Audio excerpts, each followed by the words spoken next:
So guys, ang ating ulam ay ginisang mga guys. Ayan, mga vegetables guys. Carrots, ano lang to guys. Sayote, tsaka yung repolyo.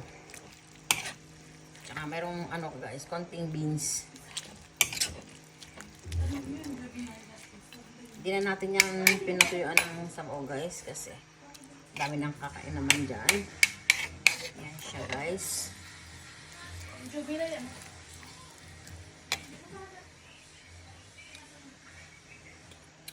Sarap. Ayan po guys, ang ating gulay. Tapos eto guys, nagbalot yung aking anak ng mga Shanghai. Ayan, dagdag natin sa ating ulam. Gulay na Shanghai guys. Ayan. Ayan, shout out sa aking asawa. Ayan. Ito palagi yung gusto niya. Shanghai, palagi niyang pinapabalot sa akin. Ayan guys. Thank you guys for watching. Just like, share, and subscribe. Lani Aloya. Bye-bye.